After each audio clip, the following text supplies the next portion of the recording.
म्हणजे संविधानाप्रती असलेली अनास्था ज्याला म्हणता येणार, आजही त्याविषयी अनास्था आहे. मला वाटतं 99% लोकांमध्ये त्याची जाण साधा सुद्धा नाही. मेंबर ऑफ पार्लियामेंट सामान्य भाषेत खासदार म्हणतात, तो शब्द मी टाळतो कारण तो संविधानामध्ये शब्द नाही आहे. आमदार तो शब्द संविधानात नाही आहे. MLA या लोकांनी संविधान पाहिलंही नव्हतं, वाचलंही नव्हतं असं जाहीरपणे त्यांनी कबूल केलं होतं.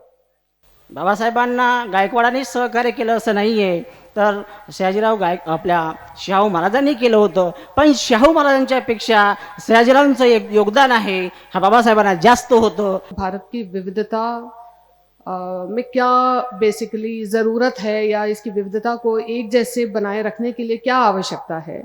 उन्होंने कहा था कि constitution merely is not a document, वो सिर्फ एक कोई कागज़ नहीं है. ये एक व्हीकल है लाइफ का, ये एक साधन है ज़िंदगी जीने का, ये एक स्पिरिट है. और इसी स्पिरिट के मध्य हम जो है अपना जीवन एक अच्छे आदर्श रूप में जी सकते हैं. लोकतंत्र तभी सफल हो सकता है जब लोगों को संवैधानिक कानूनों का गहरा विश्वास हो. एखाद्या व्यक्तीला जर देशासाठी काही चांगलं करायचं आहे, त्याच्यासाठी जर तो काही बोलत असेल, काही करत असेल, तर त्यावेळेला कशा पद्धतीने त्याला दाबल्या जातं.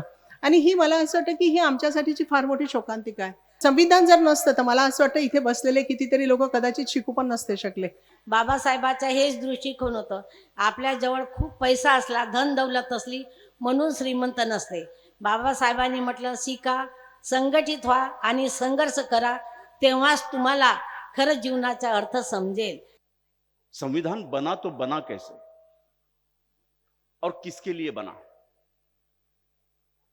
जब देश आजाद हुआ उस वक्त इस देश में 2% लोग शिक्षित थे. 2%. 1951 की जनगणना आप देख लीजिए तो 86% लोग अशिक्षित हैं. 51 की सेंसस में संविधान इन अशिक्षित लोगों के लिए आया था. शासन प्रशासन में 1951 में महिलाओं का प्रतिनिधित्व नगण्य है. आज महिला मंच पर बैठी है. 2 साल 11 महीने 18 दिन में हमें संविधान मिला और दुनिया का सबसे बड़ा, दुनिया का सबसे स्वयंशासित, चेक एंड बैलेंस वाला, दुनिया का सबसे खूबसूरत संविधान हमें 2 साल 11 महीने 18 दिन में मिला. क्योंकि 2 साल 11 महीने 18 दिन को 5000 साल की व्यवस्था को पराजित करने वाला डॉक्यूमेंटेशन गहन अध्ययन करता महान प्रज्ञासूर्य डॉक्टर बाबा साहब आंबेडकर ने बनाया था.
संविधानाची उद्देशिका आणि मूलभूत कर्तव्यांचे वाचन करून या संमेलन सत्राचे उद्घाटन झाल्याची घोषणा करतील अशी मी त्यांना विनंती करतो. हम भारत के लोग भारत को एक संपूर्ण प्रभुत्व संपन्न समाजवादी पंथ निरपेक्ष लोकतंत्रात्मक गणराज्य बनाने के लिए तथा उसके समस्त नागरिकों को सामाजिक, आर्थिक और राजनैतिक न्याय, विचार अभिव्यक्ति, विश्वास, धर्म और उपासना की स्वतंत्रता, प्रतिष्ठा और अवसर की समानता प्राप्त कराने के लिए तथा उन सब में व्यक्ति की गरिमा और राष्ट्र की एकता और अखंडता सुनिश्चित करने वाली बंधुता बढ़ाने के लिए दृढ़ संकल्प होकर अपने इस संविधान सभा में आज तारीख 26 नवंबर 1949 ईस्वी मिति मार्गशीर्ष शुक्ल सप्तमी संवंत 2006 विक्रमी को एकत्व द्वारा इस संविधान को अंगीकृत, अधिनियमित और आत्मार्पित करते हैं। धन्यवाद। भारताचे संविधान मूलभूत कर्तव्य संविधानाचे पालन करणे आणि त्याचे आदर्श व संस्था, राष्ट्रध्वज व राष्ट्रगीत यांचा आदर करणे, ज्यामुळे आपल्या राष्ट्रीय स्वातंत्र्य लढ्यास स्फूर्ती मिळाली, त्या उदात्त आदर्शाची जोपासना करून त्यांचे अनुसरण करणे, भारताची सार्वभौमता, एकता व एकात्मता उत्तम ठेवणे व त्यांचे संरक्षण करणे, देशाचे संरक्षण करणे व आवाहन केले जाईल तेव्हा राष्ट्रीय सेवा बजावणे, माता पित्याने किंवा पालकाने 6 ते 14 वर्षादरम्यानचे आपले अपत्य किंवा या स्थिती पाल्य याला शिक्षकांचे संधी देणे ही प्रत्येक भारतीय नागरिकाची कर्तव्य असतील। धन्यवाद। मैं इस भाष की घोषणा करती हूँ कि आज के समारंभ का उद्घाटन हुआ। धन्यवाद। या साहित्य संमेलनाच्या पहिल्या सत्राचे रीतसर उद्घाटन झालेलं आहे असे आयुष्यमती अनिता सावळे मॅडम यांनी घोषित केलं आहे। यानंतर या कार्यक्रमाचे स्वागताध्यक्ष आयुष्मान विनोद ठाकरे यांचे स्वागतपर भाषण होईल। मी त्यांना अशी विनंती करतो की त्यांनी आपले स्वागताध्यक्षाचे मनोगत इथे व्यक्त करावे। आज नगराध्यक्ष म्हणून या ठिकाणी स्वागताध्यक्षाची जबाबदारी माझ्याकडे आहे आणि या कार्यक्रमाच्या माध्यमातून सर्व मान्यवरांना मला सांगावंसं वाटतं की गेल्या 25 वर्षापासून होत असलेले हे संमेलन आज या ठिकाणी होऊ घातलेलं आहे। एक 25 वर्षाअगोदर एक ध्येयवेड असलेला माणूस ज्यांच्या आपल्या परिश्रमातून आणि ध्येयातून काय करू शकतं, आज मला वाटते या देशामध्ये संविधानाप्रती जो जागरूकता असते किंवा संविधानामध्ये लोकांमध्ये जागरूकता आणणे म्हणा किंवा या संविधानावासी प्रत्येकाविषयी असलेली जी भूमिका किंवा त्यांना माहिती असणं, जनरली संविधान म्हटलं जातं की संविधान असं बंधना कुणाला काही माहीतच नाही आज पण, म्हणजे संविधानाप्रती असलेली अनास्था ज्याला म्हणता येणार, आजही त्याविषयी अनास्था आहे। मला वाटते 99% लोकांमध्ये त्याची जाण साधा सुद्धा नाही आणि त्या प्रेरणेला झपाटलेला माणूस आय करू शकतं त्यांचं नाव आहे आदरणीय कानेकर सर। मी त्यांना 25 वर्षापासून ओळखतोय आणि त्यांचे 25 वर्षापासून माझ्याशी अगदी सलोख्याचे संबंध आहे। राजकीयदृष्ट्या राजकारणात काम करत असताना काही गोष्टी ज्या माणसाने शिकल्या जातात आणि ज्यांचं प्रेरणास्थान आपण आपल्या डोळ्यासमोर ठेवतो त्यांचं नावसुद्धा कानेकर सर आहेत। कारण सामाजिक जीवनामध्ये काम करत असताना प्राध्यापक वर्गातून ते आले आणि प्राध्यापक वर्गातून काम करताना आपण समाजासाठी काय केलं पाहिजे, समाजासाठी आपण काय देणं लागतो, यासाठी त्यांचं कार्य खूप मोठं आहे। कारण मी सरपंच असताना 2001 म्हणजे मला वाटते 10 ते 15च्या या कालखंडामध्ये त्यांच्या प्रेरणेतून निर्माण झालेली जी वसतिगृह आहे ते वाखाणण्याजोगं आहे। मी ते स्वतः बघितलेलं सुद्धा आहे आणि दर 6 महिन्यांनी माझ्या त्या ठिकाणी भेट होतात, मी जात राहतो आणि सुरुवातीच्या कालखंडामध्ये त्यांनी जो त्याग केला किंवा त्यांच्या मुलांनी जो त्याग केला, परिश्रमातून मुलं कसे घडवू शकतात आणि परिश्रमातून मुलगा कसा पुढे येऊ शकतो याचं उदाहरण आज घ्यायचं झालं तर त्यांच्या त्या लायब्ररीमधून म्हणा किंवा त्यांच्या वसतिगृहातून म्हणा, आज चांगल्या ठिकाणी असे 24-25 मुलं या ठिकाणी पास आउट झालेले आहेत आणि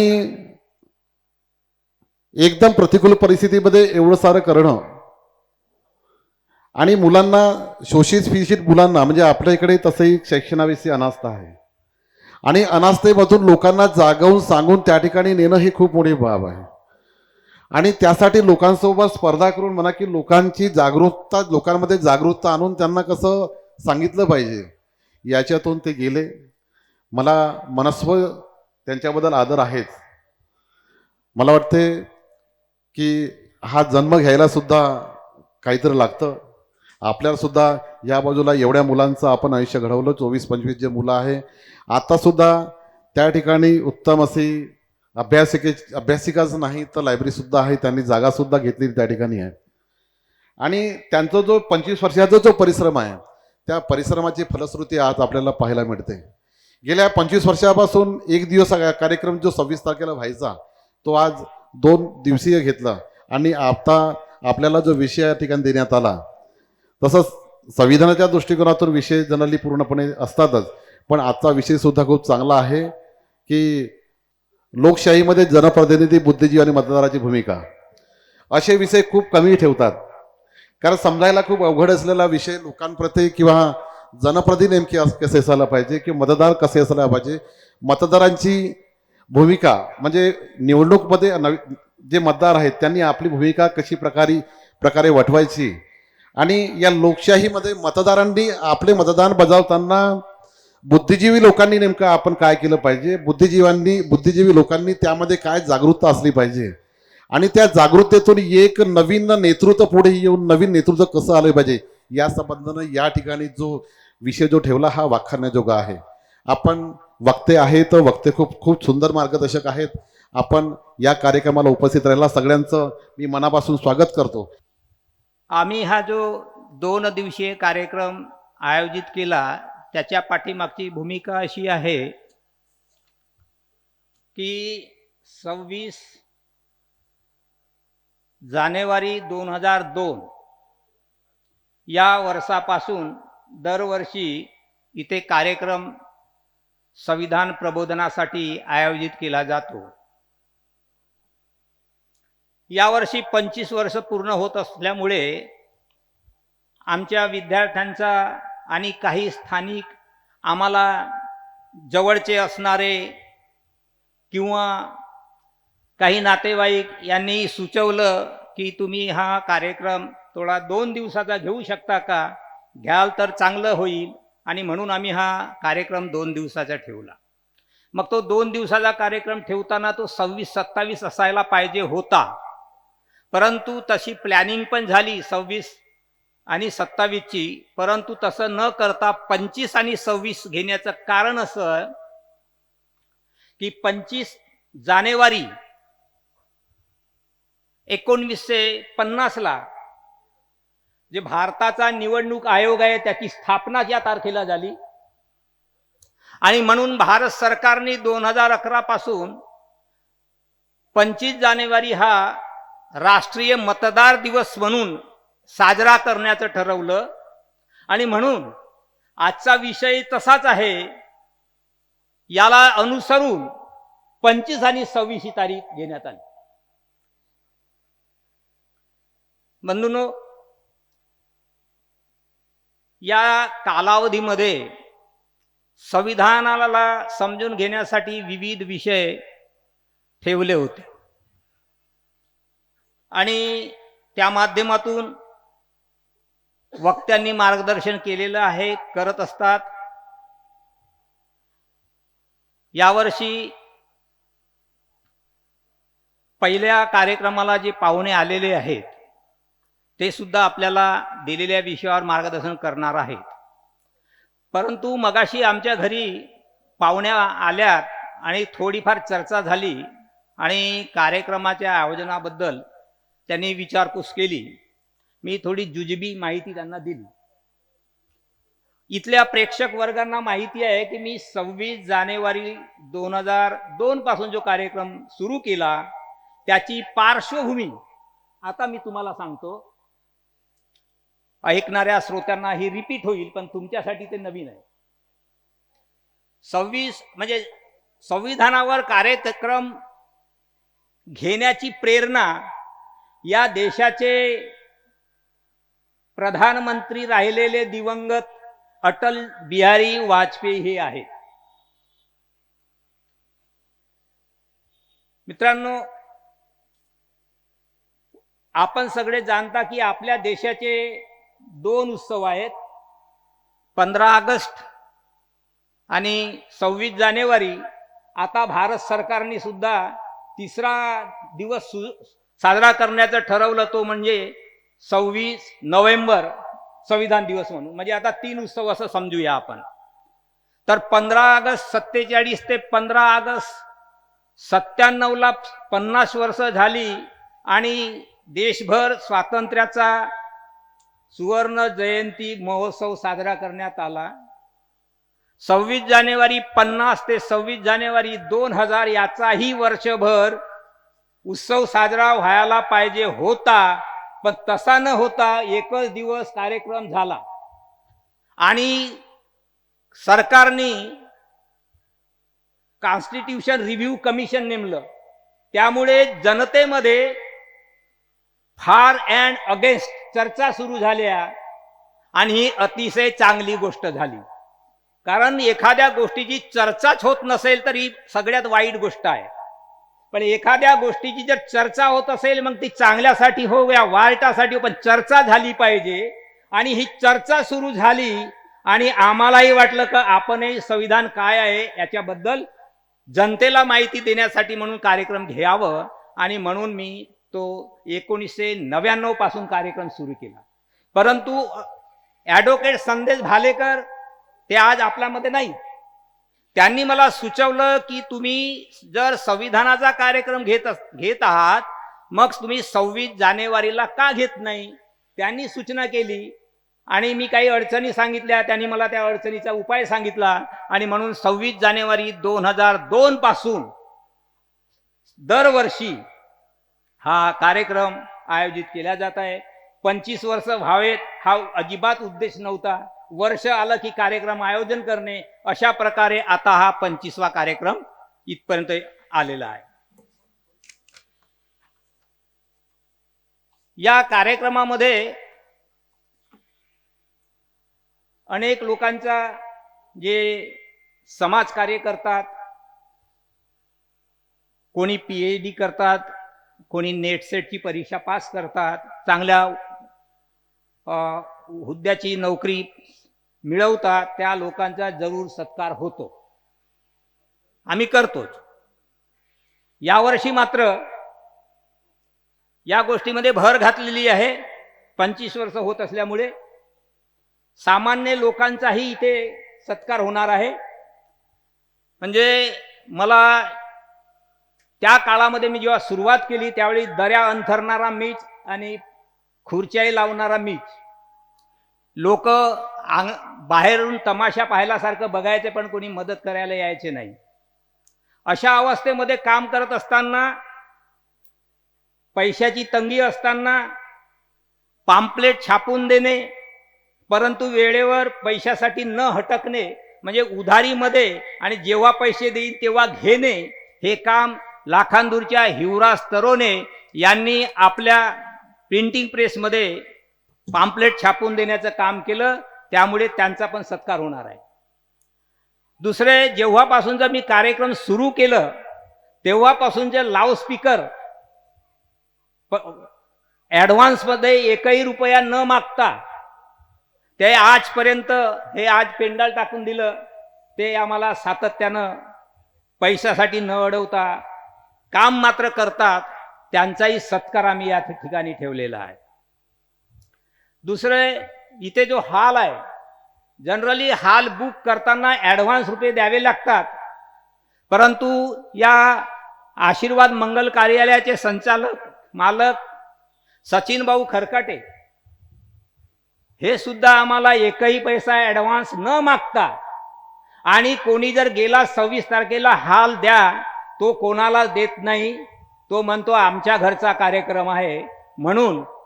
आणि मी त्यांना कधीच विचारतही नाही की कार्यक्रम ठेवणार आहे म्हणून. ते स्वतःच सांगतात की जागा आमचा हॉल बुक आहे, आमचाच कार्यक्रम आहे 26 जानेवारी, म्हणून त्यांचा पण या ठिकाणी सत्कार होणार आहे. म्हणून आता यावेळेस आम्ही इथे जो हा स्टेज उभा केला, याच्यापूर्वी मैदानामध्ये आम्ही कार्यक्रम घेत असू, त्यावेळेस असा स्टेज उभारण्यासाठी इथे जे भावे म्हणून आहेत ते त्यावेळेला सेंट्रिंगचं काम करायचे. गजाननजी भावे तर दिवसभर आपला काम करून रात्रीला त्यांच्या सोबत्यासह रात्री जागून आम्हाला स्टेज निशुल्क तयार करून द्यायचे, म्हणून त्यांचाही सत्कार या ठिकाणी ठेवलेला आहे. एक कार्यक्रमाचे फोटो घेण्याचं काम एक आमचे ठाकरे फोटोग्राफर संजय ठाकरे त्यांचा पण सत्कार आम्ही करणार आहोत. एवढंच नव्हे तर जे पेंटिंग करावी लागते ते निशुल्क पेंटिंग करून देणारे महेंद्र चरणदास राऊत खोलमारा याही लोकांचा या ठिकाणी सत्कार करणार आहोत. मित्रो, इतक्या दिवसातून आम्हाला काय साध्य करता आलं तर ज्या वेळेला आम्ही कार्यक्रम सुरू केला त्यावेळेला आमच्या एरियातील MP मेंबर ऑफ पार्लियामेंट, सामान्य भाषेत खासदार म्हणतात, तो शब्द मी टाळतो कारण तो संविधानामध्ये शब्द नाही आहे. आमदार तो शब्द संविधानात नाही आहे. MLA या लोकांनी संविधान पाहिलंही नव्हतं, वाचलंही नव्हतं असं जाहीरपणे त्यांनी कबूल केलं होतं. आज लाखांदूरमध्ये बऱ्याच लोकांच्या घरी संविधान पाहायला मिळेल. कधी दुकानं लागत नव्हते पुस्तकाचे, ते दुकान इथे तुम्हाला आता पाहायला मिळतात. लोक संविधान घेऊन घरी नेतात. एवढंच नाही तर कोणी रिटायर झाला त्याला संविधान भेट देत असतात. हा एक मोठा बदल. दुसरी गोष्ट, इथल्या नगरपंचायतने त्यांना विनंती केल्यामुळे की इथे संविधानाचा कार्यक्रम होत असतो याचं स्मरण म्हणून आम्ही ज्या एरियामध्ये राहतो त्या एरियाला संविधान नगर असं नाव इथल्या नगरपंचायतच्या सदस्य लोकांना अर्ज केल्यामुळे त्यांनी तो नाव देऊन आम्ही त्याचा रीतशीर उद्घाटन केलेलं आहे, त्या बोर्डचं अनावरण केलेलं आहे. तर एवढं या ठिकाणी आम्ही या आयोजनाच्या संदर्भात सांगू शकतो. आणि पुढेही लोक संविधान जसं जसं समजेल तसे लोक संविधान घेतील, वाचण्याचं काम करतील, समजण्याचं काम करतील. आणि त्याच्यासाठी विनोद ठाकरे साहेबांनी सांगितलंच आहे, नक्कीच लोक प्रयत्न करतील. आणि तुमचा जर सहकार्य असला तर पुढेही लोक जास्त येतील. लोक कमी आले हा माझा दोष नाही, कोणी असं समजून घेऊ नये की माझा दोष आहे. मी माझ्या या परीने प्रयत्न करत असतो, लोकांनी यावं, त्याचा लाभ घ्यावा. ज्यांना वाटतं संविधान समजून घ्यावं ते लोक येतात. काही लोकांना वाटतं घरीच राहतात. आता मी सामाजिक माणूस आहे. राज्यकर्ते जे असतात त्यांना किरायाचे लोक ट्रकमध्ये आणावं लागतं. आमचा काही तसा भाग नाही आहे. लोक आपोआप येतात, हळूहळू लोक येत असतील. त्यामुळे वक्त्या लोकांनी नाराजी करून घेऊ नये एवढी त्यांना विनंती करतो आणि माझं प्रास्ताविक इथेच थांबवतो. धन्यवाद. जय भीम, जय बुद्ध, जय भारत, जय संविधान. मित्र हो, 2010 पासून या लाखांदूरमध्ये आम्ही कार्यरत आहोत, सेवेमध्ये आहोत. आणि या सेवेमध्ये असताना अनिल कानेकर सर, प्राध्यापक अनिल कानेकर सरांचं नाव सर्वांना माहीत आहे की ती व्यक्तिमत्व बघितलं की 2010 पासून बरेच वर्ष सायकलने फिरायचे, सायकलने कॉलेजमध्ये आमच्याकडे सुद्धा यायचे. आणि जेव्हा जेव्हा यायचे तेव्हा कानेकर सर काहीतरी नवीन काहीतरी घेऊन आलेलं आहेत असं प्रत्येकांना वाटायचं. दरवर्षी विचारायचे की सर तुम्ही PhD झाले का? सर नाही, पुढच्या वर्षीला नक्की होईल होईल होईल म्हणता 5-6 वर्ष होऊन गेले. 2025 आलं आणि सर म्हटलं यावर्षी झालं. त्यांना बरोबर ते माहिती बरोबर काढतात. आणि 2025 आमच्या महाविद्यालयामध्ये आमच्या 5-6 लोकांचं PhD झालं. माझा विषय होता महाराजा सयाजीराव गायकवाड यांचे स्फुट साहित्याचा सर्वांगीण अभ्यास. महाराजा सयाजीराव गायकवाड आमचे मुळे सरांना माहीत आहे की त्यांनी हा विषय जवळपास निवडला होता. त्यांच्यासोबत जवळपास आम्ही राहायचो. त्यांना सांगितलं होतं की महाराजा सयाजीराव गायकवाड आणि बाबासाहेबांचा अनुबंध काय आहे, महाराजा सयाजीराव गायकवाड महात्मा गांधींचा अनुबंध काय आहे, सयाजीराव गायकवाड आणि फुल्यांचा अनुबंध काही आहे हे प्रत्यक्ष मी जेव्हा जेव्हा त्यांची पुस्तकं आणि साहित्य बघितलं तेव्हा असं वाटायला लागलं की बाबासाहेबांनी जणू काही गायकवाडांनी बाबासाहेबांच्या पहिलेच कायदे काढून काढलेले होते. 72,000 कायदे 64 वर्षात त्यांनी बनवले होते त्यावेळेस. आणि त्यामुळेच बाबासाहेबांना खरंच त्यांच्या प्रेरणेतून कदाचित मला वाटते नक्की की त्यांनी नक्कीच बाबासाहेबांनी गायकवाडांची प्रेरणा कायमशी तर नक्की घेतलेलीच आहे.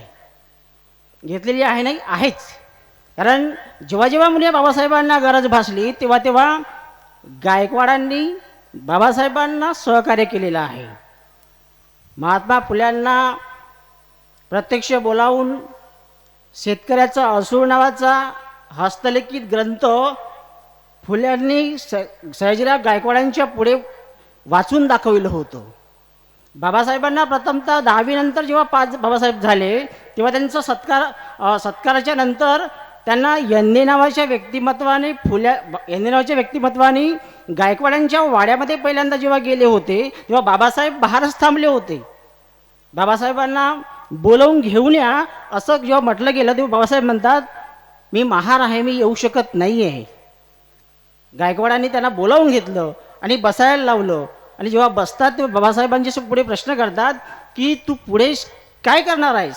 बाबासाहेब म्हणतात की महाराज तुमची कृपा होईल तोपर्यंत मी शिकेन आणि या देशाची समाजाची सेवा करीन. आणि पुढे एक एक अभ्यासक्रम आणि एक एक शिलापास आणि एक एक डिग्र्या त्यांनी मिळवल्या. आणि 1, 2, 3 नव्हे 5दा बाबासाहेबांना गायकवाडांची स्कॉलरशिप मिळाली होती. आणि तेव्हाच कुठतरी बाबासाहेबांना 1 नाही 2 नाही 3 नाही अनेक डिग्र्या घेता आल्या.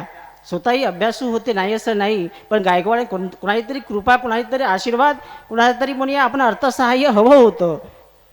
बाबासाहेबांना गायकवाडांनी सहकार्य केलं असं नाही आहे, तर आपल्या शाहू महाराजांनी केलं होतं. पण शाहू महाराजांच्यापेक्षा सयाजीरावांचं एक योगदान आहे हा बाबासाहेबांना जास्त होतं हे माझ्या वाचण्यामध्ये आलेलं आहे. काणेकर सर या निमित्तानं ते आमचे 5-6 मंडळी म्हणू लागले की तुम्ही जा.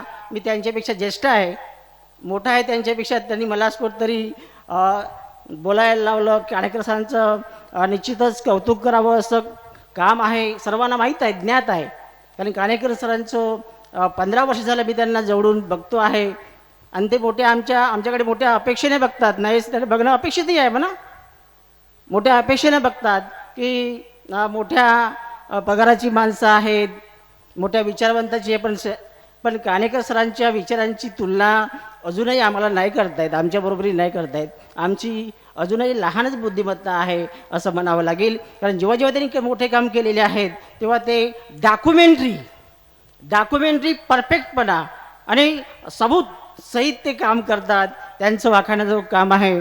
असंच तुम्ही सर आपल्या आयुष्यभर जेव्हा पुढे जेवढं तुम्हाला आयुष्य लाभेल तेवढं तुम्ही काम करत राहावं. आमचं सहकार्य तुम्हाला लाभेल एवढं बोलतो आहे आणि थांबतो. मी सुद्धा PhD होल्डर आहे. माझी स्टडी पॅरासायटिक हायमेनोप्टेरावरती आहे. 85चा मी PhD आहे. आणि ministry of health and family welfare इथे मी जॉईंट डायरेक्टर म्हणून रिटायर्ड झालो.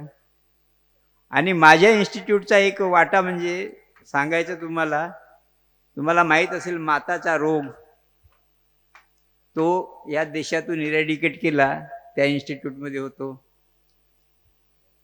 माताचा रोग म्हणतात, नारूचा रोग म्हणतात, एक याज नावाचा डिसीज आहे तो सुद्धा इरॅडिकेट केला.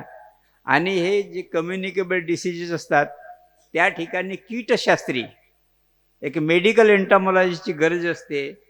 त्याच्यामुळे माझी नेमणूक तिथे थ्रू UPSC झाली होती. आणि हा जो सत्कार झाला अचानक मी विचारलं सुद्धा की माझा सत्कार कशासाठी, तर त्यांनी म्हटलं की मी त्याच दिवशी सांगेन. आता मी काय केलं त्याच्यासाठीच नाही, तर माझ्या घरातील किंवा कुटुंबातील जे काही व्यक्ती आहेत त्यांच्यासाठी केलं. बोलूनही यांनी कित्येकदा दाखवले आहे, परंतु जाहीर सत्कार करेल याची काही मला म्हणजे शाश्वती वाटत नव्हती किंवा त्याची गरजही नव्हती असं मला वाटते. आपणा सगळ्यांना माहीत आहे, तुम्ही सुद्धा जीवन जगत असताना कुणालाही मदत करता. आपल्या जवळचे नातेवाईक असतील, मित्रमंडळी असतील, बरेचसे लोक बोलून दाखवतात. मला सुद्धा बोललं, sir because of you I have done my PhD. Sir because you have taught lot of to me, you are guided so widely, असे खूप लोक म्हणतात. परंतु ते सत्कार करावा असं काही मला वाटत नाही. मी माझं कर्तव्य म्हणून पार पाडलं. आम्ही दोघे क्लासमेटच होतो. माझ्यापेक्षा माझा भाऊ हुशार होता. तो फर्स्ट क्लास होता, मी सेकंड क्लास होतो. आणि 73ला त्याला 100 रुपयाची स्कॉलरशिप मिळाली होती. आणि 100 रुपये त्या काळामध्ये म्हणजे खूप खूप महत्वाचे होते ते. आता 100 रुपये काही वाटत नाही. त्या 100 रुपयामध्ये त्याचं शिक्षण होऊ शकत होतं, ॲडमिशनही होऊ शकत होतं. परंतु ते 100 रुपये त्याच्या हातात न मिळाल्यामुळे दुसऱ्याच्या हातामध्ये मिळाले. तोही आमचा भाऊच होता, पण त्याचा अपव्यय केला गेला असं मी समजतो. दुसरं असं, मी औरंगाबादला शिकत असताना माझा भाऊ गावामध्ये मजुरी करत होता. आणि तो एवढा भित्रा होता की कधी झाडावर चढत नव्हता. आणि एक काळ असा आला की तो झाडाच्या शेंड्यावरती जाऊन झाड तो तासायचा, इथपर्यंत त्याने काम केले. आणि स्वाभिमानाने राहत गेला. दुसरं म्हणजे त्या काळामध्ये एक पायली असायची, तिला 105ची पायली म्हणायचे. आणि जे मजुरी देणारे लोक होते ते पायलीला खालून ठोकत असत. त्याच्यामुळे पायलीवर धान्य सुद्धा भेटत नव्हते. तर यांनी म्हटलं होतं की मी तुमच्या घरी मजुरीला येईन, परंतु माझ्या घरची पायली घेऊन येईन. आणि त्यावेळेस त्यांनी स्वतःची पायली घेऊन जायचा, तेव्हा तो मजुरी करायचा, किंवा तेव्हा त्यांच्या घरून तो धान्य आणायचा. आणि म्हणजे स्वाभिमानाने त्यांनी मजुरी केली. आणि मजुराच्या पक्षाने तो खूप बोलायचा. मी त्याला त्यावेळेस म्हणत होतो की कार्ल मार्क्स नावाचा एक विचारवंत होऊन गेला. आम्ही दोघे चर्चा करत असत. तर मी त्याला म्हणत होतो की कार्ल मार्क्स तो असं म्हणत होता, म्हणालो की सगळ्या जगातील मजदूरांनो एकत्र या. मी म्हटलं तू एकटाच मजूर आहेस गावामध्ये, तुझ्याबरोबर कुणाची साथ नाही आहे. आणि तू एवढा हुशार आहेस, तुझ्या डॉक्युमेंट्स फक्त मला दे. मोठ्या मुश्किलीने त्यांनी डॉक्युमेंट्स गोळा केल्या. आणि मग मी त्याचे ॲडमिशन औरंगाबादला केलं. आणि तो लहानपणापासूनच वर्गामध्ये हुशारच असल्यामुळे त्यांनी 10वी 12वी BA आणि MA एका झटक्यात पास केलं. आणि म्हणजे हुशार तल्लख बुद्धीचा असल्यामुळे. आणि तुम्ही त्याचं प्रत्यक्ष रूप सुद्धा पाहत असाल. इथे सुद्धा लाखांदूरला अपॉइंटमेंट झाल्यानंतर त्यांनी आपलं व्यक्तिमत्व, कर्तृत्व आणि व्यक्तित्व सुद्धा इथे दाखवून दिलेलं आहे. आणि माझा सत्कार केल्याबद्दल मी त्याचा ऋणी आहे, कारण तो माझ्यापेक्षा मोठाही सुद्धा आहे.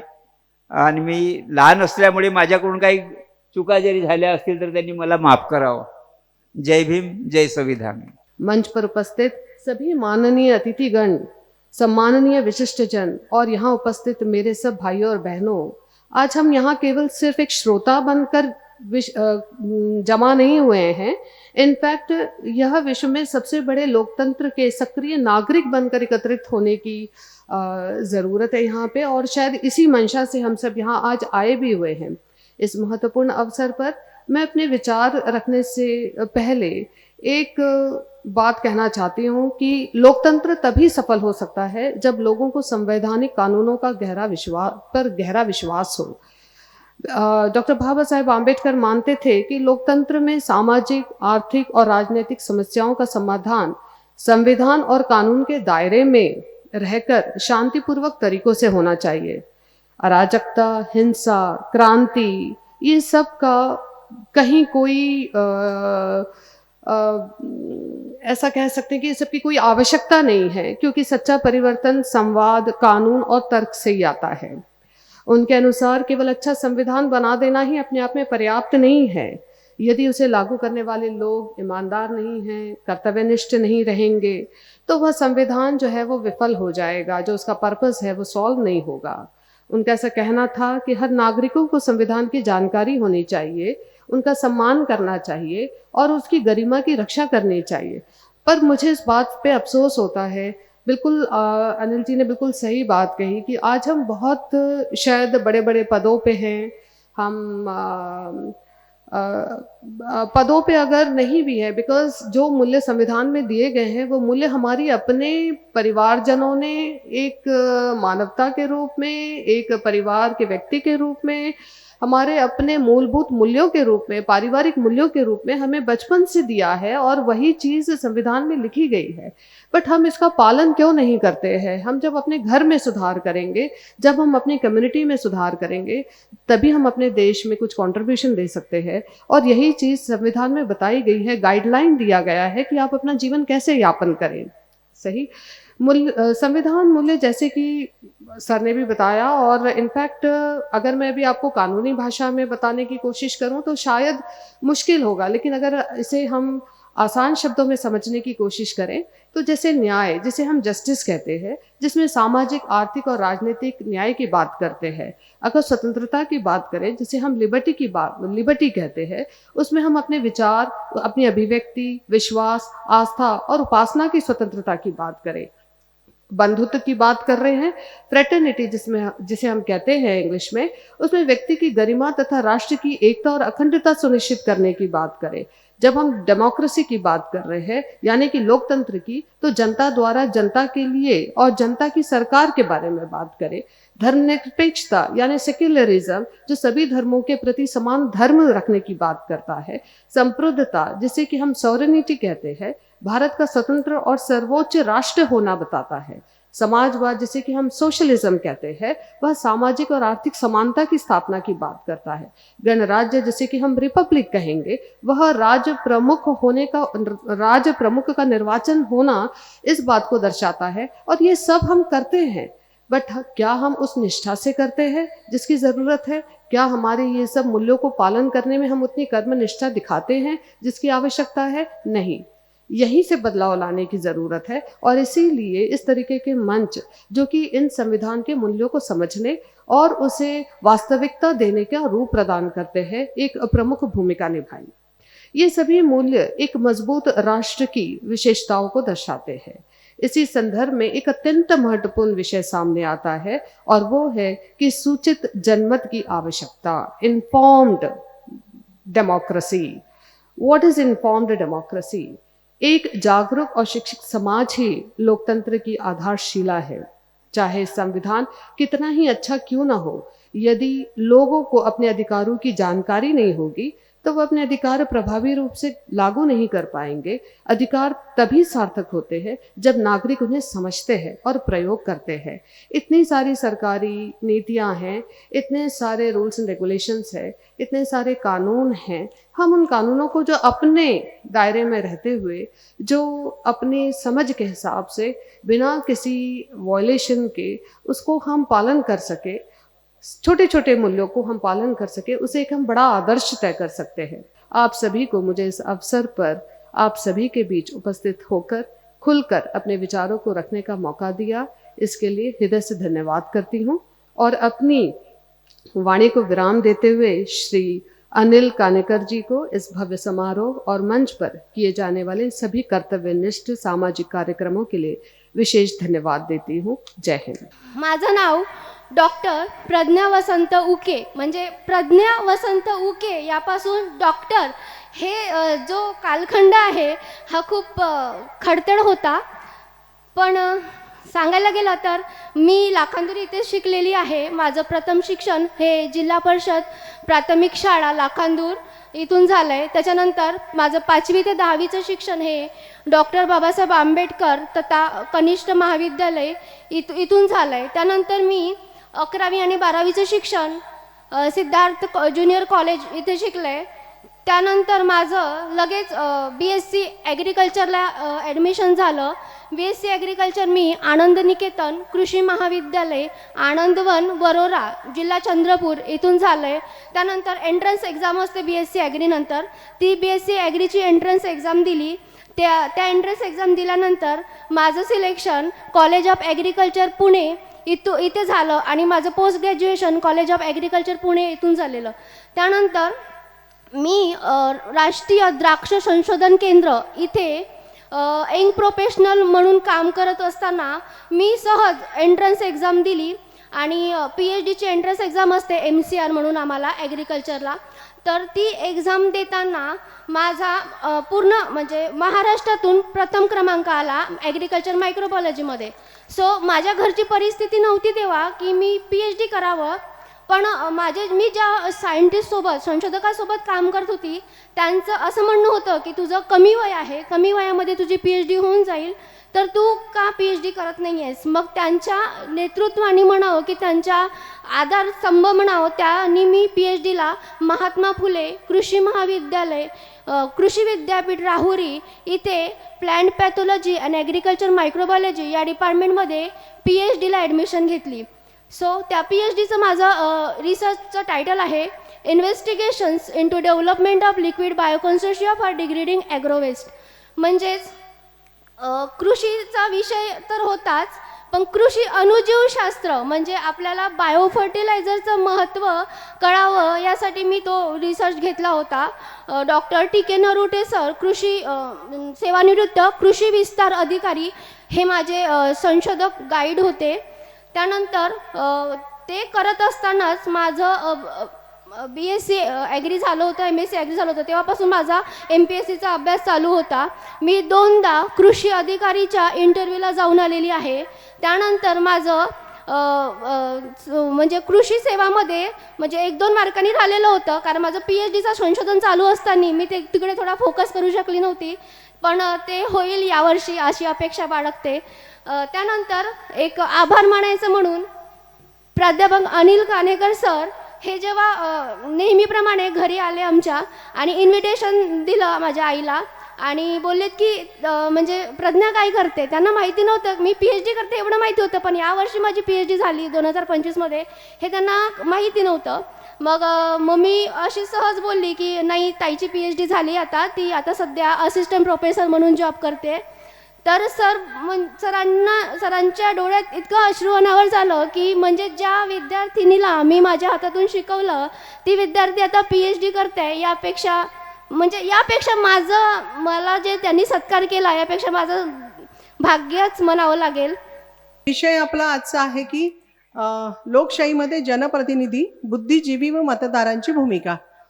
हा अतिशय तसं पाहिलं तर म्हणजे मी जेव्हा हा विषय वाचला त्यावेळेला जेव्हा आम्ही संविधान वाचतो त्यावेळेला ह्याच्यावरचं आपण जेव्हा वाचत असतो त्यावेळेला आपल्याला लक्षात येतं की बापरे किती मोठा विषय आहे हा, आणि ह्या विषयावर काम करणं हे सुद्धा फार मोठं काम आहे, अतिशय जिकरीचं काम आहे हे.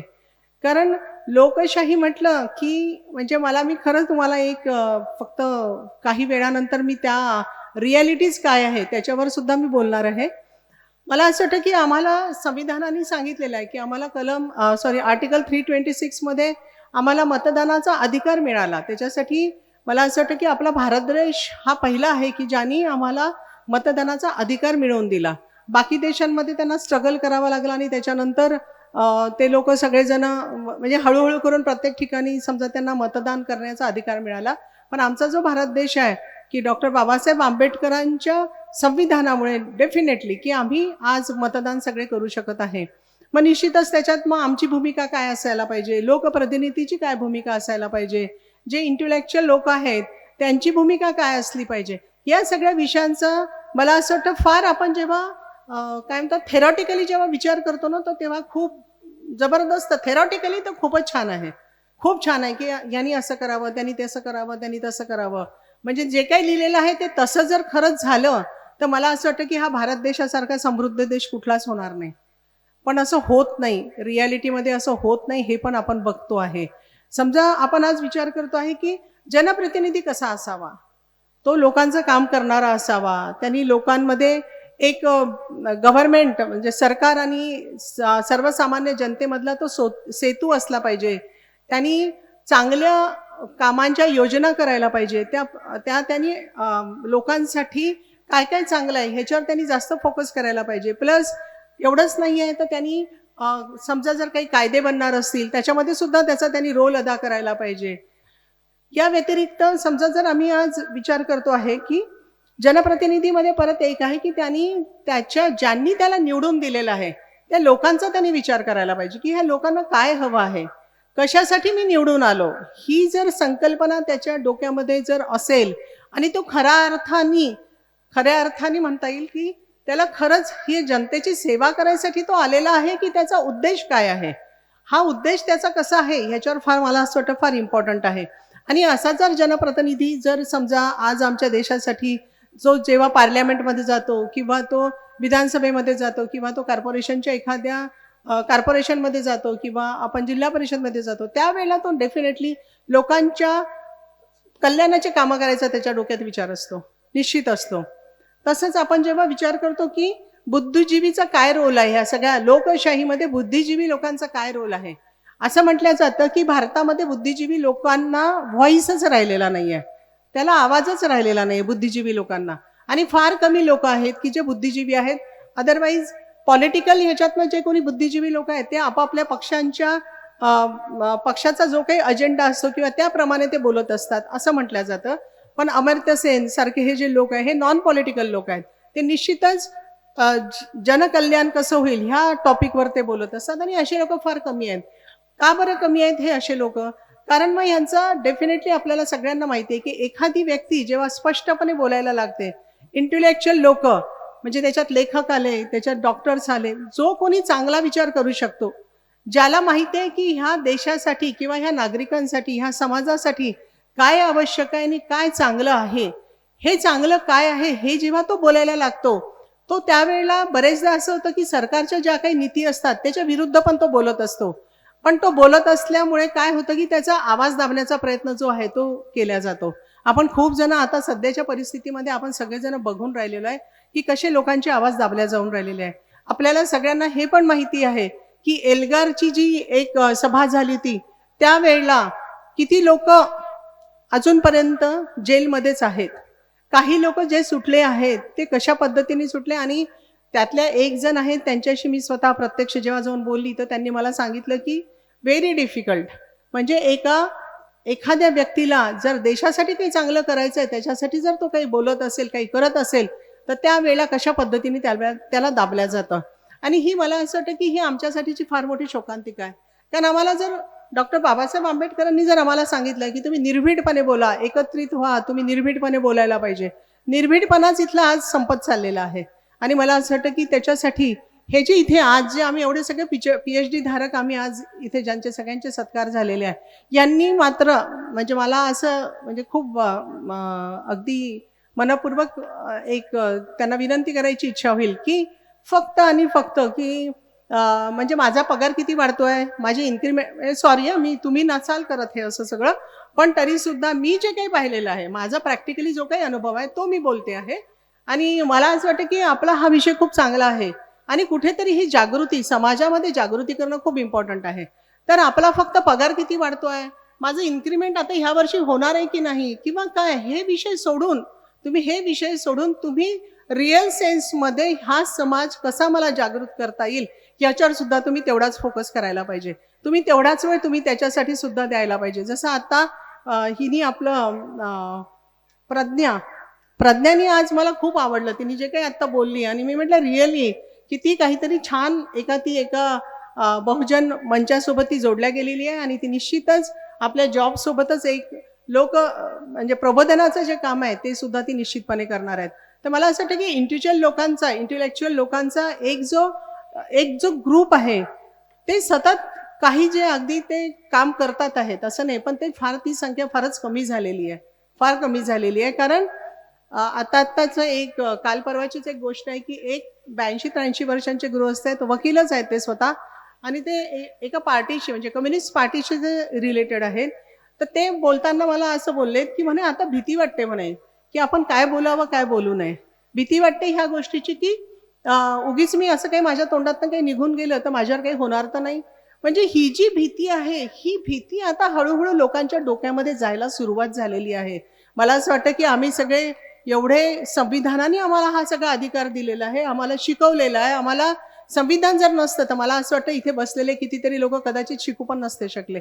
म्हणजे सामाजिक लोकशाही सुद्धा आपल्यासाठी खूप इम्पॉर्टंट आहे. तेव्हा कुठे जाऊन आम्ही ह्या राजकीय प्रक्रियेमध्ये सुद्धा आम्ही एक चांगल्या पद्धतीने काम करू शकू अशी मी आशा करते. आणि आपण सगळ्यांनी मला खूप शांतपणे ऐकून घेतलं त्याबद्दल मी अत्यंत आभारी आहे. धन्यवाद. लोकशाहीमध्ये मतदानाचा दिवस हा लोकशाहीचा उत्सव असतो आणि मताधिकार बजावणे हा प्रत्येक नागरिकाचा राष्ट्रीय कर्तव्य आहे. मताधिकार बजावल्यानंतर जागरूक मतदाराने काय केलं पाहिजे आणि त्याची काय भूमिका असली पाहिजे हे आपण अत्यंत सुंदर पद्धतीनं आज समजावून सांगितलं. निश्चितच प्रबुद्ध ही श्रोतावर्ग आहे, हे आपलं म्हणणं मनावर घेईल आणि जागरूक मतदाराच्या भूमिकेत मतदान झाल्यानंतरही उभी राहील अशी मी अपेक्षा व्यक्त करतो. यानंतर आजच्या कार्यक्रमाला उपस्थित आमच्या कांबळे आई आपल्या शब्दातून आम्हाला आशीर्वाद परत 2 शब्द देतील अशी मी त्यांना विनंती करतो. आणि हे मी भाग्याचा दिवस समजते की आज मला संधी मिळाली. मी त्यांना मुलगाच मानते आणि ते कसे कार्यक्रम घेतात, काय करतात मुलांसाठी हे मला माहीत होतं. मी दर महिन्याला त्यांच्या वसतिगृहात सहकार नगरला त्रिसम्यक बुद्ध विहारामध्ये मी जात होती आणि ते बघत होती. पाहून तर मला इतकं आश्चर्य वाटलं की कोणी 2-3 मुलं सांभाळू शकत नाही आणि कानेटकर सर एवढे मुलं कसे सांभाळतात, काय त्यांची हिंमत, काय त्यांचा दृष्टिकोन, मुलं चांगले कसे घडावेत. बाबासाहेबाचा हेच दृष्टिकोन होतं. आपल्याजवळ खूप पैसा असला, धन दौलत असली म्हणून श्रीमंत नसते. बाबासाहेबांनी म्हटलं शिका, संघटित व्हा आणि संघर्ष करा, तेव्हाच तुम्हाला खरं जीवनाचा अर्थ समजेल. आणि तेच मुलं आज होत आहेत आणि कानेटकर सरांनी तेच केलं. मला अतिशय आनंद होत आहे आजचा हे कार्यक्रम बघून की वाव, मूर्ती छोटी पण कीर्ती मोठी. आणि दुसरं म्हणजे त्यांच्या पत्नींनी आणि मुलाबाळांनी साथ दिलं. बाबासाहेबाला रमाईने साथ दिली म्हणून बाबासाहेब पुढे काही करू शकले.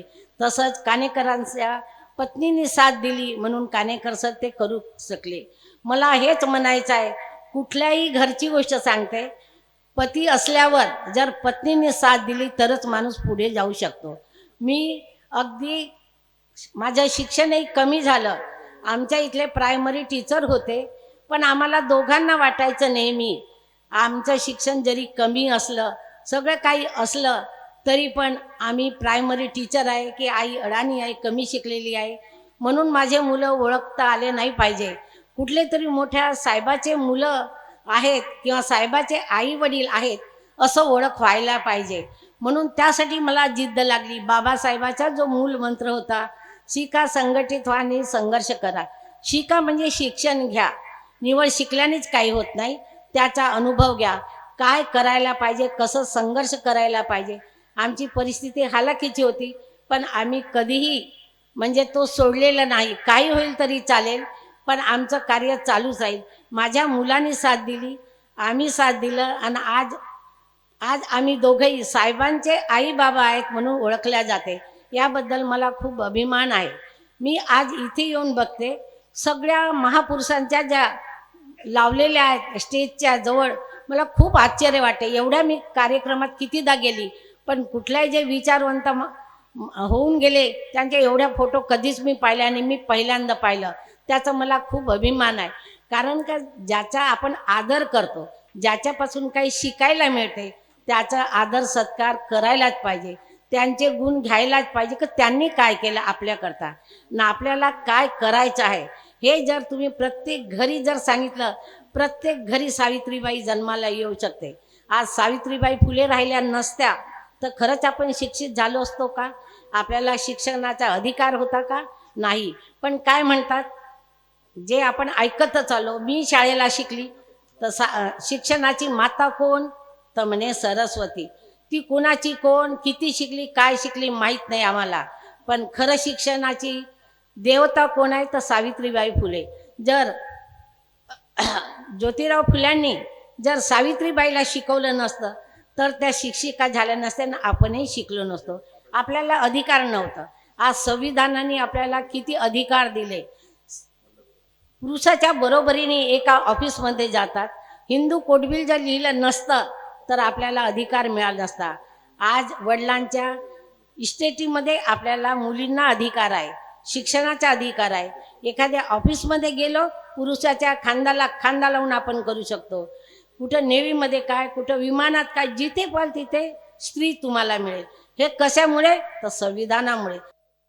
ऐसे माहौल में संविधान पर बात करना जब गुनाह ठहरा दिया जाता है, संविधान ने जो स्वतंत्रता दी है उस अभिव्यक्ति का इस्तेमाल करना रासुका लगा देता है. जहां पर किसानों के लिए आवाज बुलंद करना, माइनॉरिटी के लिए आवाज उठाना, एजुकेशन के लिए आवाज उठाना, तो गोबर खिला दिया जाता है. ऐसे बहुत ही प्रजातंत्र के सामने खड़े हुए सवालों के बीच हम ये सम्मेलन ले रहे हैं. मैं समझता हूं कि बड़े दिलेरी का काम है ऐसा सम्मेलन लेना. जॉन स्टुअर्ट ने प्रजातंत्र के बारे में एक बात कही थी सर, कि प्रजातंत्र के सामने खतरा कब पैदा होता है? प्रजातंत्र के सामने खतरा तब पैदा होता है जब प्रजातंत्र जिन लोगों के लिए आया है वे लोग ही प्रजातंत्र को नहीं समझ पाते, तब प्रजातंत्र के सामने असली खतरा पैदा होता है.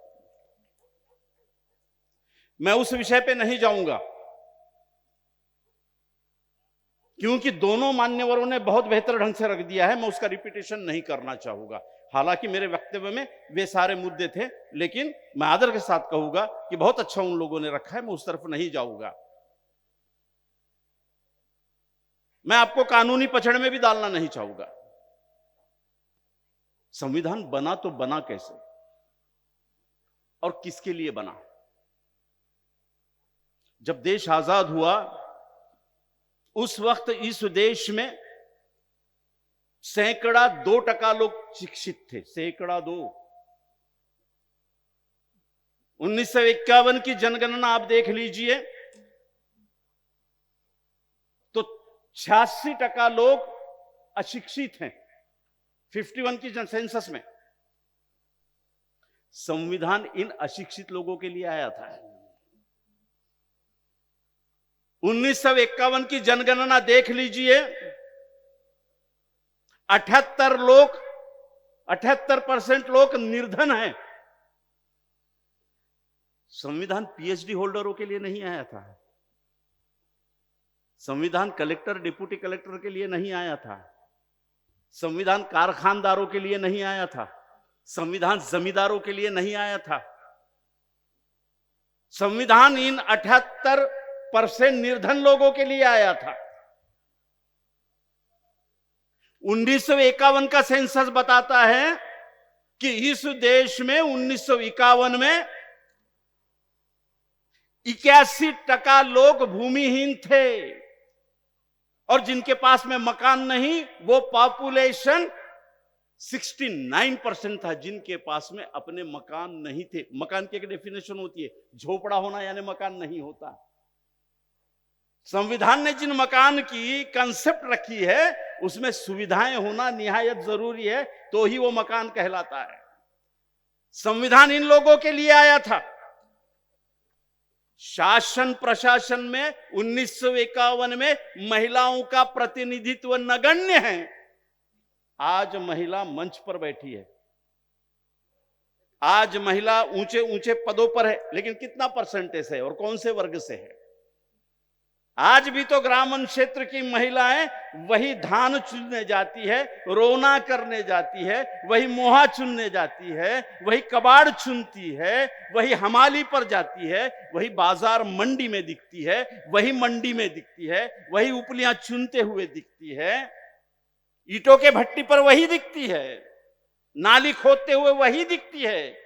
तो जो नगण्य प्रतिनिधित्व शासन प्रशासन में महिलाओं का था, उनके लिए संविधान आया था। संविधान तो हमसे एक दिन पहले बने पाकिस्तान में भी बना। 14 अगस्त को पाकिस्तान स्वतंत्र हुआ और 15 अगस्त को हम हुए। लेकिन बाराहाते जी ने जो बात कही वो इंपॉर्टेंट है। हमें संविधान 2 साल 11 महीने 18 दिन में मिल गया। 2 साल 11 महीने 18 दिन में हमें संविधान मिला और दुनिया का सबसे बड़ा, दुनिया का सबसे स्वयंशासित, चेक एंड बैलेंस वाला, दुनिया का सबसे खूबसूरत संविधान हमें 2 साल 11 महीने 18 दिन में मिला। क्योंकि 2 साल 11 महीने 18 दिन को 5000 साल की व्यवस्था को पराजित करने वाला डॉक्यूमेंटेशन, गहन अध्ययन करता महान प्रज्ञा सूर्य डॉक्टर बाबा साहब आम्बेडकर ने बनाया था। ऐरा गहरा नत्थु खैरा बनाता तो 5000 साल की व्यवस्था का प्रति व्यवस्था के रूप में संविधान निर्माण नहीं कर पाता। उच्च कोटि की बुद्धिमत्ता लगती थी जो बाबा साहब आम्बेडकर के पास में थी। ऐसा नहीं है कि जब बाबा साहब आम्बेडकर मसूदा समिति के अध्यक्ष बने तो वे अकेले इस देश में बैरिस्टर थे, ऐसी बात नहीं है। बैरिस्टर तो राजेंद्र प्रसाद भी थे, बैरिस्टर तो सरदार वल्लभ भाई पटेल भी थे, बैरिस्टर तो स्वयं महात्मा गांधी जी भी थे, बैरिस्टर तो बहुत थे इस देश में। बाबा साहब आम्बेडकर को ही क्यों चुना गया? क्योंकि बैरिस्टर होना अलग बात है, संविधान लिखना हर किसी के बस की बात नहीं है। संविधान लिखने के लिए कानून की बारीकियां, उस वक्त के तमाम देशों में जितने संविधान बने हैं उनकी बारीकियां, मानव मूल्य की बारीकियां, मानव के अधिकारों के आंदोलन की study, philosophical study, religious study, economical study, political study, एक ही माई का लाल था डॉक्टर बाबा साहब आम्बेडकर जिसके पास में इतनी स्टडी थी। इसलिए ये भारत के भविष्य की जरूरत थी कि डॉक्टर बाबा साहब आम्बेडकर ही संविधान बनाए, वरना गोलवलकर जी तो संविधान बनाने के लिए कभी भी रेडी थे। जरा गंभीरता से सारी बातें इस समय में समझ लीजिए कि संविधान किसके लिए आया था। जिनके लिए आया था उन्होंने संविधान की बेइज्जती की। बेइज्जती करने का अर्थ है उन्होंने संविधान को समझ नहीं लिया। इसलिए जिन बच्चों को एजुकेशन चाहिए था वे गोबर में हीरा ढूंढ रहे हैं। जिन बच्चों के लिए इस देश में सबसे बेहतरीन स्कूल चाहिए थे वे धर्म के नाम से एक दूसरे को मारने पर तुले हुए हैं। जिन बच्चों को रोजगार देना था इस देश में, संविधान में वे सारे जुइस थे, संविधान में वे सारी शक्तियां थी, लेकिन इन शक्तियों को परास्त करके धर्म राष्ट्र की घोषणा करने वाले लोग संविधान सभा में पहुंच गए। वर्तमान की संविधान सभा यानी भारत का संसद होता है, वे संसद में पहुंच गए, वे विधानसभा में पहुंच गए और आज वो उस संविधान की बात नहीं करते जो बाबा साहब ने बनाया था। आज वो उस संविधान के ऊपर मनुस्मृति के संविधान की बात ही नहीं करते, वो उसे इंप्लीमेंट करने में कामयाब हो गए हैं, वे सफल हो गए। इस महाराष्ट्र में 62,000 शालाएं बंद हो गई। पूरे भारत में 3,63,000 शालाएं बंद हो गई। शालाओं का बंद करना यानी संविधान को न समझने वाली पीढ़ियों को पैदा करना है। मिल स्टुअर्ट जब प्रजातंत्र के बारे में लिखता है तो कहता है प्रजातंत्र के शक्तियों को पराजित करने वाली पूंजीवादी ताकतें, संविधान को पराजित करने वाली धर्मांध और सामंतवादी ताकतें संविधान का और मतदान का सहारा लेकर संसद में जाएगी, विधानसभा में जाएगी और सबसे पहले वो शालाओं को बंद करेगी और ऐसे पर्यायी एजुकेशन तैयार करेगी कि आदमी वर्तमान में न सोचते हुए ढकोसलेबाज सदियों की व्यवस्था में अपना अस्तित्व ढूंढे और उसे महान माने। क्या ये नहीं हो रहा है 2014 में से लेकर 2025 तक? तो केवल संविधान पर चर्चा करके नहीं चलेगा, चैलेंजेस को समझना पड़ेगा। पाकिस्तान का संविधान बना, कब बना? वहां पर भी तो 60 बैरिस्टर थे। बाबा साहब के बराबर का बैरिस्टर जिन्ना अपने आप को कहते थे, जिन्ना का नाम था। पहला नेता है जो कांग्रेस का अनभिषिक्त धर्मनिरपेक्ष अध्यक्ष रहा, यूनानुमसली वोटिंग से चुना गया।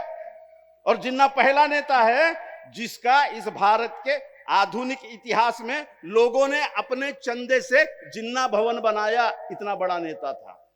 आज 77व्या राष्ट्रीय मतदार व प्रजासत्ताक दिनी बहुजन प्रबोधन मंच लाखांदूर, जिल्हा भंडारा व नागवंश बहुउद्देशीय संस्था नागपूरकडून महाप्राण बॅरिस्टर जोगींद्रनाथ मंडल विचार मंचावर आयोजित 2 दिवसीय रौप्य महोत्सवी राष्ट्रीय संविधान साहित्य संमेलनाचे प्रथम सत्र आज दिनांक 25 जानेवारी 2026 रोज रविवारला, तसेच 77वा राष्ट्रीय मतदार दिवस च्या अनुषंगाने स्थळ घटनाकार डॉक्टर बाबासाहेब आंबेडकर साहित्य परिसर, आशीर्वाद मंगल कार्यालय, लाखांदूर येथे पार पडले। आजच्या संमेलनाचे उद्घाटन, सत्कार व मार्गदर्शन यासाठी आपणास लाभलेले आजच्या संमेलनाचे अध्यक्ष आयुष्यमान जावेद पाशा कुरेशी सर, नागपूर, सुप्रसिद्ध सामाजिक विचारवंत, लेखक व कवी यांनी आपल्या बंधूंना अत्यंत मोलाचं मार्गदर्शन केलं, विस्तृत मार्गदर्शन केलं। त्यांच्या सखोल अभ्यासाचं प्रतिबिंब आपल्याला त्यांच्या विचारात दिसलं, याबद्दल मी त्यांचं आभार मानतो। त्याचप्रमाणे आजच्या कार्यक्रमाला उद्घाटक म्हणून लाभलेल्या आयुष्यमती doctor Anita Sable madam, assistant professor, Symbiosis law college, Nagpur यांनी सुद्धा आपल्याला मोलाचं मार्गदर्शन केलं, याबद्दल मी त्यांचं आभार मानतो। तसेच प्रमुख वक्ता म्हणून लाभलेले आयुष्यमान मुकेश दुपारे सर हे काही कारणामुळे उपस्थित राहू शकले नाहीत। संचालक डॉक्टर बाबासाहेब आंबेडकर समाज संशोधन संस्था बासरी, तरीसुद्धा यांनी आपल्याला मोलाचा वेळ दिला होता, याबद्दल मी त्यांचं आभार मानतो। त्याचप्रमाणे आयुष्यमती डॉक्टर रेखा विनय बाराते मॅडम, अधिवक्ता, जिल्हा न्यायालय, नागपूर यांनीसुद्धा आपल्याला सखोल मार्गदर्शन केलं, याबद्दल मी त्यांचं आभार मानतो। त्याचप्रमाणे आजच्या कार्यक्रमाचे स्वागताध्यक्ष आयुष्यमान विनोदजी ठाकरे सर, नगराध्यक्ष, नगरपंचायत लाखांदूर यांनी आपल्या कार्यक्रमाला उपस्थित राहून आपल्या सर्वांना मोलाचं मार्गदर्शन केलं, याबद्दल मी त्यांचा आभार मानतो। त्याचप्रमाणे आजच्या कार्यक्रमाला विशेष पद्धतीने उपस्थित राहून जोहाराई कांबळे तसेच कांबळे बाबा यांनी आपला अनुभव आणि बहुजन विद्यार्थी संघाविषयी त्यांचा जो जिव्हाळा आहे तो स्वतःच्या अनुभवातून आणि शब्दातून व्यक्त केला, याबद्दल मी त्यांचा आभार मानतो। त्याचप्रमाणे आजच्या प्रथम सत्रामध्ये ज्या सत्कार मूर्तीचा सत्कार झाला त्यामध्ये Ayushman doctor LJ Kanekar sir यांनीसुद्धा आपल्या आजच्या प्रथम सत्राच्या कार्यक्रमात उपस्थित राहून आपलं आभार प्रदर्शन सत्कार स्वीकारला, याबद्दल मी त्यांचा आभार मानतो। आयुष्यमान डॉक्टर भोजराज विठ्ठल बोदेले सर यांचेसुद्धा मी आभार मानतो। आयुष्यमान डॉक्टर शैलेश काशीनाथ भगत सर यांचेसुद्धा मी आभार मानतो। आयुष्यमान डॉक्टर ज्ञानेश्वर नाजूकराम लांजेवार सर यांनी हे सुद्धा उपस्थित राहिले, याबद्दल सुद्धा मी त्यांचा आभार मानतो। त्याचप्रमाणे आयुष्यमान डॉक्टर प्रणय भूपाल वासनिक सर यांचेसुद्धा मी आभार मानतो। त्याचप्रमाणे डॉक्टर आयुष्यमान सुमित ज्ञानेश्वर रोकडे सर यांचेसुद्धा मी आभार मानतो। त्याचप्रमाणे आयुष्यमान डॉक्टर विष्णू गणेश जाधव सर यांचेसुद्धा मी आभार मानतो। त्याचप्रमाणे आजच्या बहुजन विद्यार्थी संघाचा जी वाटचाल आहे, म्हणजे रौप्य महोत्सवी जी वाटचाल आहे, या प्रवासामध्ये आपल्याला जी लोक सहकारी म्हणून लाभले, ज्यांनी आपलं त्यांच्या विविध क्षेत्रातल्या कामाने आपलं मोलाचं योगदान दिलं आजपर्यंत ही वाटचाल जी चालत आली त्या सहकाऱ्यांचं नाव घेऊन मी त्यांचं आभार मानतो.